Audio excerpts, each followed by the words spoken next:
faisons une exégèse approfondie du texte d'Exode, chapitre 3, nous voyons que dans le contexte littéraire, ou bien dans le cadre narratif, Exode 3 présente l'appel de Moïse. Et donc, Exode 3 lui fait partie d'un moment décisif dans la vie de Moïse. Parce que, en ce moment, il va joindre la mission que Dieu lui donne d'aller vers le peuple en Israël pour délivrer le peuple de Dieu. Souvenez-vous que dans ce fragment d'histoire, Moïse est encore un exilé à Madian. Mais en étant en exil, il va rencontrer un Dieu qu'il n'a jamais rencontré auparavant. Il va nous suivre avec moi parce que nous avons lié le message. Maintenant, dans une structure immédiate, texte qui ça nous joint. Nous joignons que, premièrement, bon Dieu a tiré Moïse sur la montagne dans le buisson ardent. Deuxièmement, Dieu exprime sa compassion, il exprime sa fidélité envers le peuple opprimé.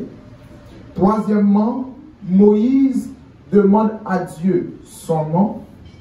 Et quatrièmement, Dieu lui donne des précisions sur sa mission. Dans le contexte historique et culturel, nous voyons qu'à l'époque de l'Égypte, chaque dieu avait un nom. Il y avait un dieu pour le soleil, un dieu pour la lune, un dieu pour la mer, un dieu pour chaque chose. Et donc, en posant à Dieu la question, Moïse dit, qui est-ce pour me dire qui vous aime? C'est comme s'il te dit à bon Dieu, qui est-ce où il est? Est-ce que c'est bon Dieu ciel là? Est-ce que c'est bon Dieu soleil là? Est-ce que c'est bon Dieu la lune là? Qui est-ce pour mal dire qui vous aime? Mais dans un contexte linguistique, c'est-à-dire dans le texte, la traduction du texte, le texte lui exprimait un Dieu qui pas campé par le temps, ou du moins, un Dieu qui pas défini par le temps, parce que dans la déclaration de Dieu, il dit « Je suis celui qui suis ». Et il ajouta « Dites-leur que je suis le grand je suis ». Maintenant, dans un contexte théologique qui sont capables de comprendre de ça, mon Dieu te dit. Contrairement aux dieux égyptiens ou mésopotamiens, Dieu ne dit pas que je suis le Dieu de la guerre. Il ne dit pas que je suis le Dieu de la pluie, le Dieu du soleil, le Dieu de la lune. Il dit tout simplement « je suis ». Cela exprime son indépendance, de sorte qu'il n'a pas besoin de rien pour exister. Il exprimait aussi sa transcendance, c'est-à-dire que il dépassait tout ça qui dans l'esprit les hommes. Troisièmement, il exprimait son immanence, c'est-à-dire qu'il est présent dans le temps et à travers le temps. Maintenant, il y a un bagage que nous remédions nous-mêmes en tant que chrétiens. Dieu est le Yahweh. La définition du Yahweh nous joignit aussi dans le texte. Dans le texte d'Exode, chapitre 3, verset 14. Il dit, celui qui s'appelle « Je suis » entre parenthèses, m'a envoyé vers vous. Le « je suis » ici, il se traduit par Yahweh. Yahweh qui signifie celui qui rend les choses réelles. Et donc, de cette définition, Yahweh, c'est une forme contractée d'un verbe qui s'est élié, mais qui est orienté vers relation avec l'autre monde. Maintenant, on va entrer plus profond dans le message noir. Pas oublier, ce message noir, c'était l'Éternel est le grand, je suis. Moi, c'est l'église là, well, l'église là, well, yes. Monsieur, il y a plus de garçons, je dis, moi, oui, monsieur, on nous fait gauche, nous, mater l'église là, monsieur, well. Vous aimez bien voir passer nous, oui? Well, yes. Jésus bon. Jésus bon. Tout bon. Mesdames ensemble, yel. Même si yel, pardon. Well. Well. Mesdames, attendez, well. Yes. L'église ensemble, well. Yes. On continue. Dans l'Ancien Testament, quand Dieu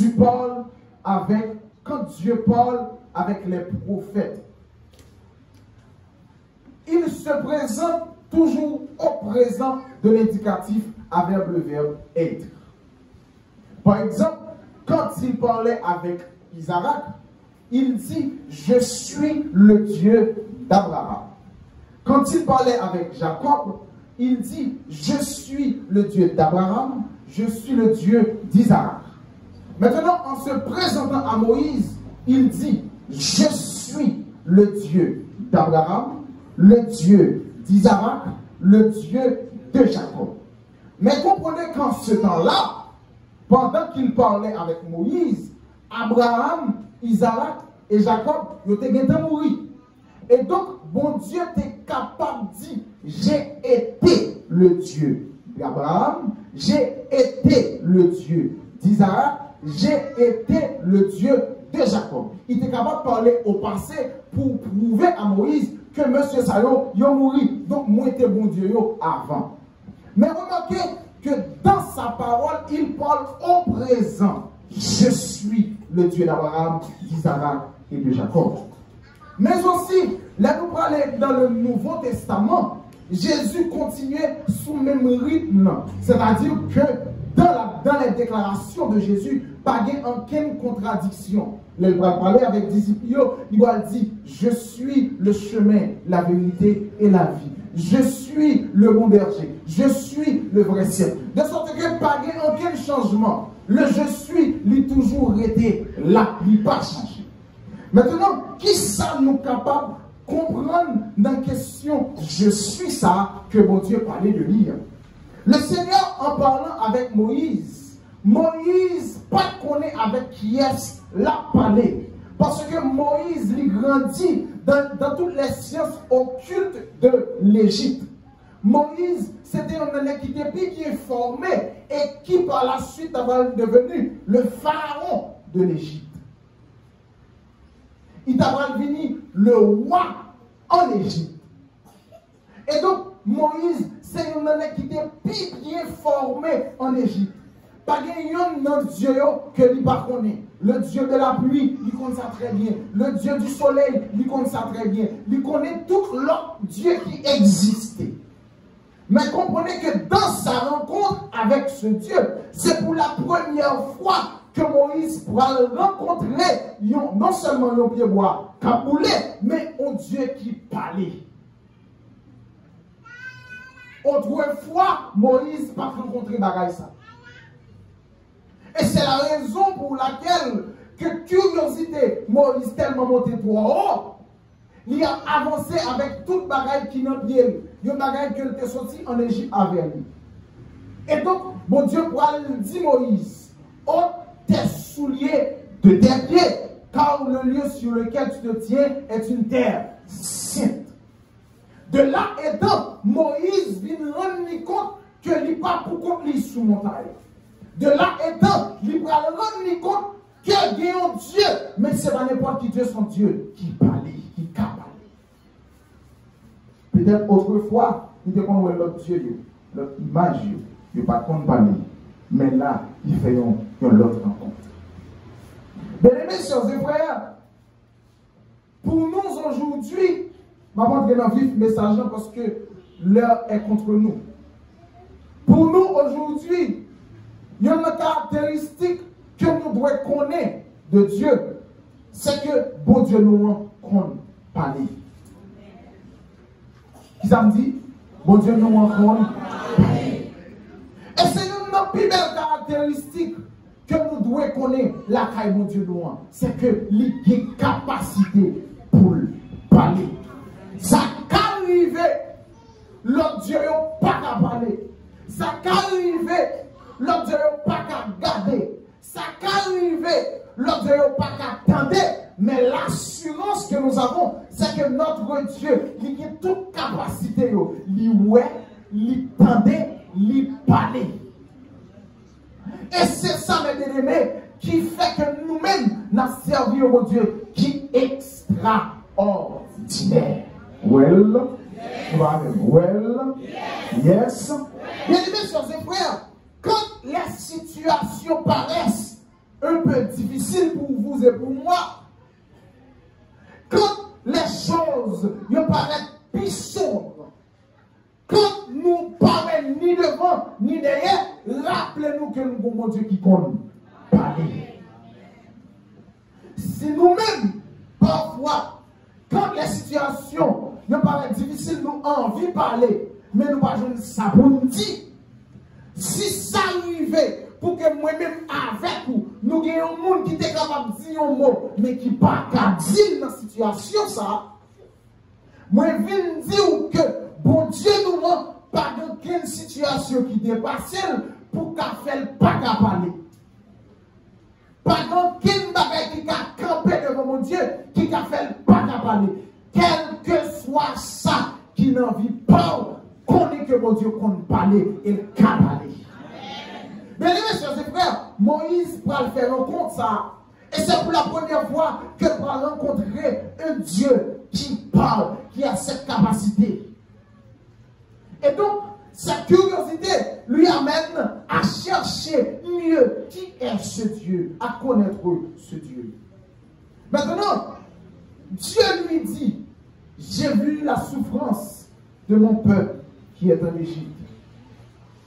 J'ai entendu leurs cris. De là maintenant, mon Dieu présentait encore deux caractéristiques.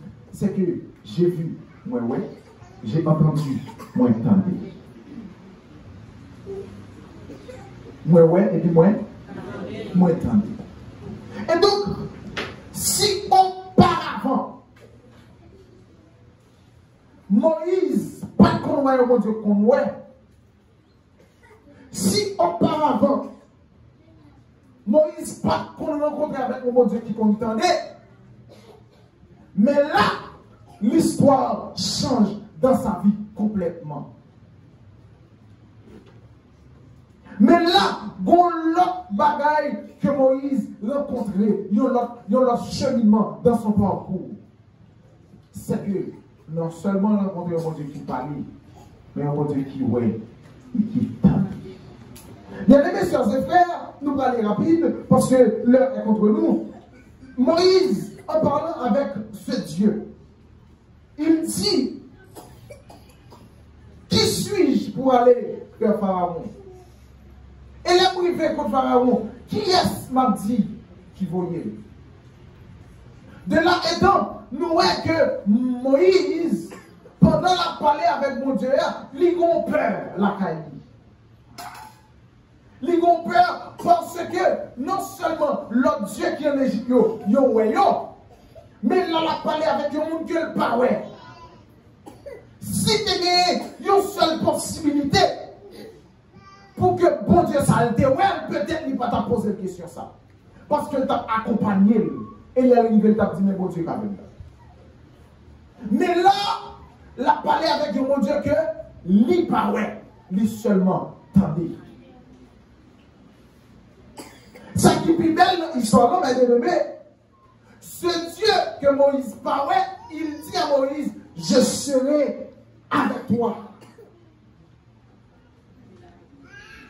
Je serai comment? Avec toi. C'est comme s'il dit à Moïse que la mission que m'a confiée là, ou pas besoin d'inquiéter, m'a avec ou non mission. Ou pas besoin d'inquiéter parce que pendant qu'on va faire voyage, ça, ou va entrer en Égypte, pas inquiéter parce que m'a allé avec vous. De là, nous sommes capables de comprendre l'autre bagage. Nous sommes capables de comprendre l'autre bagage encore l'autre causé. C'est que le Dieu qui a confié à Moïse cette tâche, cette mission, il va quitter Moïse à l'époque. Il va quitter la livre. Bien aimés, chers et frères, nous-mêmes aussi, nous devons comprendre ça. Et nous devons assurance à 100% dans ça. c'est que notre Dieu qui nous a placés sur cette terre, il est avec nous. Dans notre voyage sur cette terre, ça arrive à nous rencontrer avec des difficultés énormes. Mais l'assurance que nous devons gagner, c'est que ce Dieu qui nous a placés ici, il est toujours avec nous.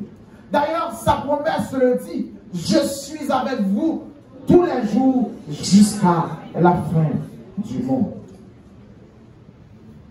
Si nous voulons rentrer dans le vif du message maintenant, je pense que nous comprenons petit intro.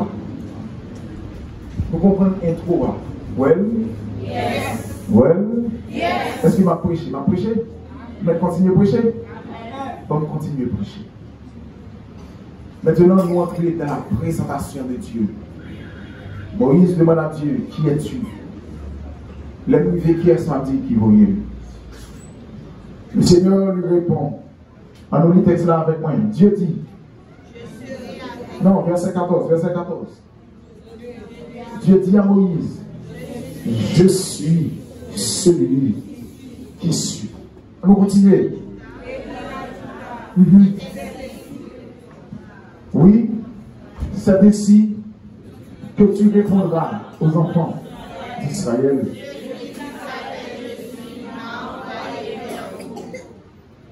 Celui qui s'appelle Je suis m'a envoyé vers vous.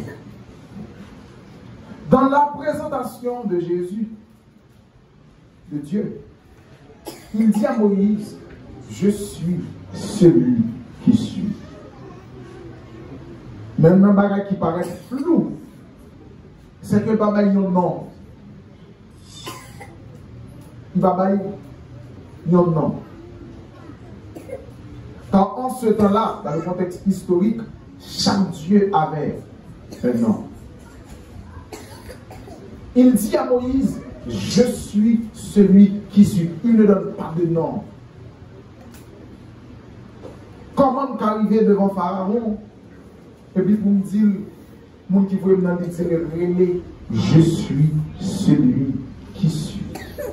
Même par exemple là, le texte dit, il ajouta. Tu leur diras, le grand, celui qui s'appelle Je suis, m'a envoyé vers vous. Il continuait sous même lancé là. Pour le dire Moïse, pour dire, celui qui s'appelle Je suis, m'a envoyé vers vous. D'une manière exégétique, quand nous lisons le texte avec un œil purement et foncièrement théologique, nous voyons que dans la déclaration de Dieu, il révèle son identité dans la mission de Moïse. En affirmant à Moïse que je suis le grand, je suis, et aussi en ajoutant à Moïse, tu diras aux enfants d'Israël, le je suis, c'est comme s'il dit à Moïse, je suis présent.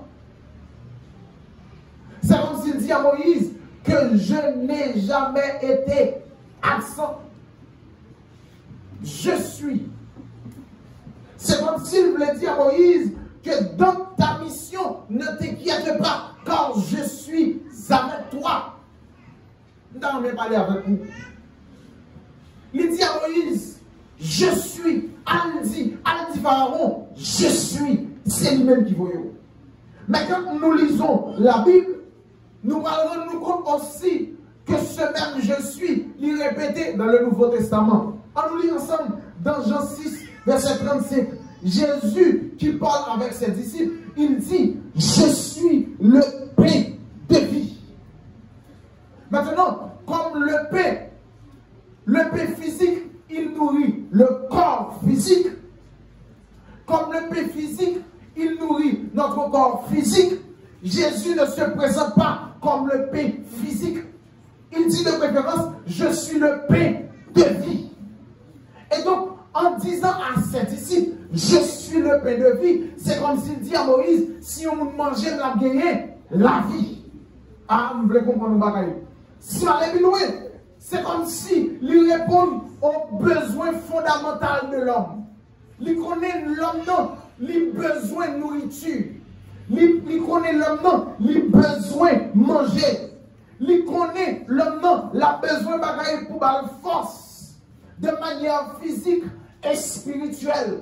Mais s'il ne se présente pas comme le Seigneur qui est un paix physique, mais de préférence, un paix spirituel. Et donc, on voulait dire au matin que dans ton voyage, dans ton parcours avec ton Dieu, ici-bas sur terre, tu auras besoin nécessairement de ce paix spirituel, ce paix qui donne la vie. Tu en auras besoin. Oh, mes bien-aimés, pour nous qui sommes les croyants, ici-bas sur terre, dans notre cheminement spirituel, nous aurons besoin de ce paix de vie qui est Jésus de Nazareth. Mais il ne s'arrête pas là. Car dans Jean 10, verset 7, il continue pour dire, je suis la porte des brebis. Et donc, en disant ceci à ses disciples, c'est comme s'il dit qu'il est l'unique accès pour rentrer dans le royaume des cieux. Oh mes bien-aimés, si ici-bas sur terre, nous avons besoin de passeport pour voyager, mais pour monter dans celle-là, nous avons besoin seulement de Jésus de Nazareth. Si ici-bas sur terre, pour nous voyager, ou bien pour nous passer d'un pays à un autre, nous avons besoin d'un passeport, nous avons besoin d'une pièce d'identité. Mais pour nous aller dans ce ciel-là, nous avons je suis que nous avons besoin. Ce je suis, c'est Jésus de Nazareth qui dit, je suis la porte des brebis. Bien-aimés, chers frères, il ne s'arrête pas là. Dans Jean 10, verset 11, il continue pour dire, je suis le bon berger. Il continue pour dire que dans ma mission ici-bas sur terre, je suis le bon berger. Et donc, en disant ceci à ses disciples, c'est comme s'il dit que le bon berger, il prend soin de ses brebis. Et nous, ici, à l'église de Sion, nous sommes considérés comme les brebis de Dieu. Et j'aimerais te dire que même si la vie paraît difficile, tu as un bon berger qui s'appelle Jésus de Nazareth. Même si tout paraît capable de paraître noir, nous avons un bon berger, non, c'est Jésus de Nazareth. Il dit, je suis le bon berger. Mais il ne s'arrête pas là. Car dans Jean 11, verset 25, il dit, je suis la résurrection et la vie. De cette déclaration, nous voyons que Jésus, il affirme à ses disciples sa souveraineté.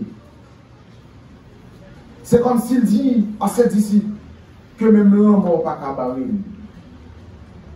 Même l'homme n'a pas qu'à barrer. Et il va faire disciples vivre l'expérience ça. Après 3 jours dans ton goût, monsieur va rencontrer à Jésus encore une fois. Il a fait cette déclaration quand il devait ressusciter Lazare. Monsieur a prié, monsieur a prié. Jésus dit, monsieur, pour qui ça n'a prié? Pour qui ça n'a prié? Parce que moi, je suis la résurrection et la vie. Mais Jésus ne s'arrête pas là. Car dans Jean 14, verset 6, il dit, je suis le chemin, la vérité et la vie. Bien-aimés, sœurs et frères, cette déclaration de Jésus lui exclut toute autre voie vers Dieu. C'est comme s'il dit que pour venir vers Dieu, nous n'avons besoin de rien que moi-même. Nous n'avons besoin de rien l'autre que moi-même. Et donc, le je suis de Dieu, il nous montre que nous avons un Dieu transcendant et immanent. L'immanence de Dieu se traduit comme un Dieu présent dans tout ce que nous faisons, dans notre vie, dans notre parcours, dans notre cheminement.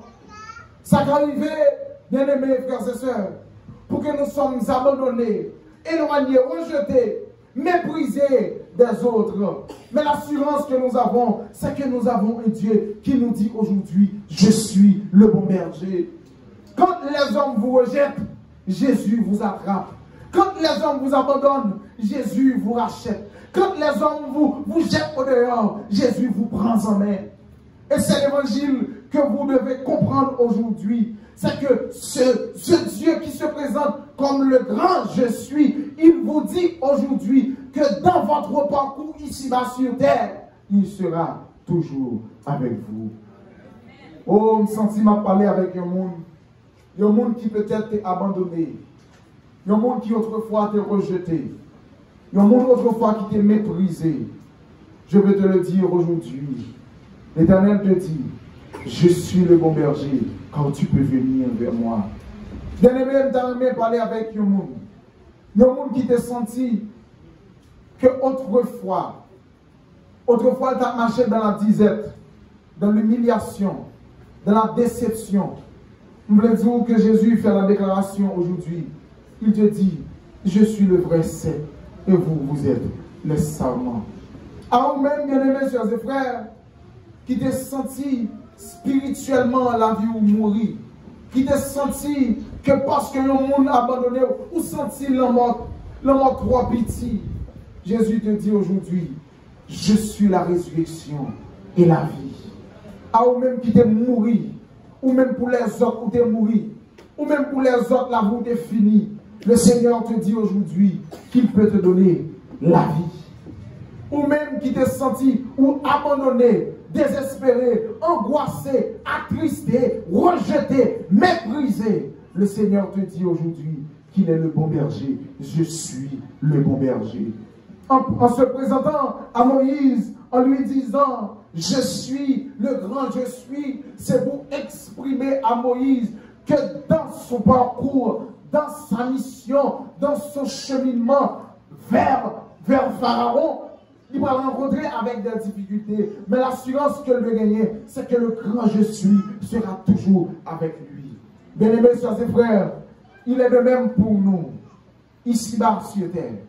Dans notre parcours, nous sommes capables de rencontrer avec la honte, l'humiliation, la déception. Mais l'assurance que nous devons gagner, c'est que le grand je suis, il est toujours avec nous. Il n'abandonne jamais ses enfants. Il ne laisse jamais tomber ses enfants. Le Seigneur m'envoie pour te dire aujourd'hui que vous devez apprendre à le faire confiance. Nous devons apprendre à faire, mon Dieu, confiance. Nous devons apprendre à rester confiants en Jésus. Je dis à ces derniers messages, nous, c'est vrai. M'braler, c'est vrai. Mais 21 jours là à continuer. On a continué à inviter à croire dans le grand je suis. M'braler, c'est vrai. M'ba prêter encore. Mais moi inviter à comprendre que le je suis de Dieu, cela signifie qu'il sera présent dans tous les aspects de ta vie. M'braler, c'est vrai. Mais je voulais faire comprendre aujourd'hui que le Seigneur, le Dieu d'Israël que nous servons avec persévérance, il te dit, je suis le bon berger. Ou même qui t'est abandonné, il te dit aujourd'hui que tu es prêt pour le capable de racheter. Ou même qui t'est senti ou attristé, il te dit aujourd'hui que tu es prêt pour sécher de l'eau dans les yeux. Ou même autrefois que tu t'es méprisé, il te dit aujourd'hui que qu'à lever tes tout. Il suffit que tu apprennes à faire confiance. Bien-aimés, chers et frères, la dernière déclaration de Jésus que nous voulons considérer, c'est sa promesse. Sa promesse, avant qu'il était monté vers le ciel, il dit à ses disciples, nous lisons ensemble, Matthieu 28. Affichez cet exemple, non, s'il vous plaît. Matthieu chapitre 28.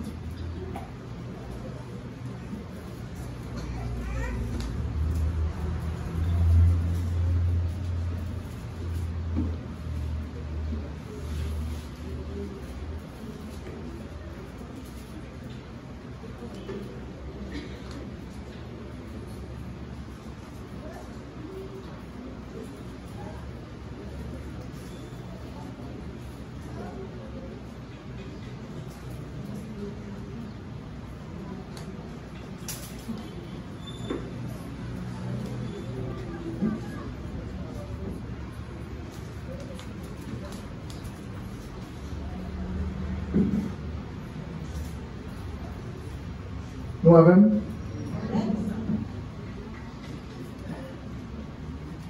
On est ensemble. Jésus leur dit, et voici, je suis avec vous tous les jours jusqu'à la fin. Et voici, je suis. Le je suis est encore répété. Bien-aimés, chers et frères, on nous continue. Allons ensemble, allez, faites de toutes les nations, des disciples, des baptisants, au nom du Père, du Fils et du Saint-Esprit, et enseignez-leur. En allez, et voici, je suis tous les jours jusqu'à la fin. Vous remarquez que Jésus a bralé. Il bralé. Il n'a pas prêté. Mais pendant le bralé, bien aimé, on a remarqué que la fait une promesse. La fait une promesse avec disciples. Les disciples allaient prêcher, allaient faire disciples, allaient parler avec les autres. Pour terminer, phrase Lyon lui dit, et voici, je suis avec vous tous les jours jusqu'à la fin du monde. Nous sommes capables grammaticalement corriger Jésus. On dit Jésus, sous bralé et son promesse soit fait, il faut utiliser le futur. Vous avez dit, je serai avec vous. T'as dit Jésus, excusez, oui, nous ne connaissons pas les Français, mais nous avons un corrigeant tout petit.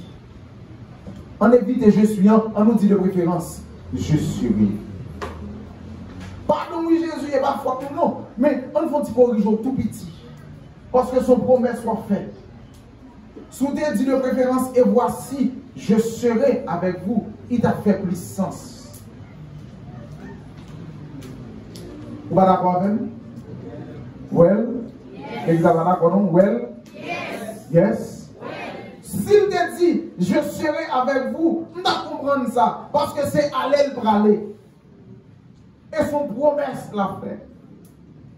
Mais dans sa promesse, encore une fois, il utilise le présent de l'indicatif. Je suis avec vous tous les jours, jusqu'à la fin du monde. Vous remarquez que dans sa phrase, la palette du futur. Je suis avec vous tous les jours, jour qu'à venir, jusqu'à la fin du monde. C'est toujours jour qu'à venir. C'est du futur que la parlé, mais le verbe est au présent. Et donc, pendant qu'elle fait déclaration, ça a disciple, c'est comme s'il dit à disciple, pas penser que seulement moi aller, même là. Moi, il faut déplacer nous par même, mais moi là. Vous voulez terminer le message là avec ça. Bien, mes soeurs et frères, Jésus allait, c'est vrai. La préparer en place pour moi avec vous, c'est vrai. C'est l'espérance que nous gagnons. C'est que la préparer en place pour nous. Mais pendant l'aléa, il fait nous promesse ça. Il dit nous, je suis avec vous. Qui ça veut dire? Ça veut dire là, dans la maladie, au par contre, pourquoi Jésus dit je suis avec toi. Pendant sous terre ça, il commence à confronter à des difficultés. Et c'est la raison pour laquelle il dit, vous aurez des tribulations dans le monde, mais prenez courage car j'ai vécu le monde. Il était confronté avec des problèmes, des maladies, des difficultés extraordinaires que vous-même ne pouvez pas surmonter. Mais dans sa déclaration, il peut dire, je suis avec toi. Ou même qui douter de la présence de Dieu dans ta vie. Il te dit aujourd'hui, je suis avec toi. Toi qui te sentais déboussolé, il te dit aujourd'hui, je suis avec toi. Toi qui étais autrefois attristé par les difficultés qui se présentent dans notre pays, il te dit, je suis avec toi. Et même vous-même, qui quittait caillou, qui quittait quand on t'arrêté, quand on t'a vivre en paix, et quand on est obligé de quitter caillou ça, il te dit, il n'est pas absent. Tout ça qui a passé, on dit, ouais, il tendait à crier, il comprend.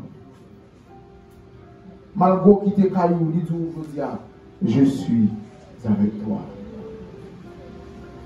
Et c'est une plus grosse promesse que moi-même avec vous, nous devons croire là-dedans. Nous ne devons jamais douter un jour que Jésus est avec nous.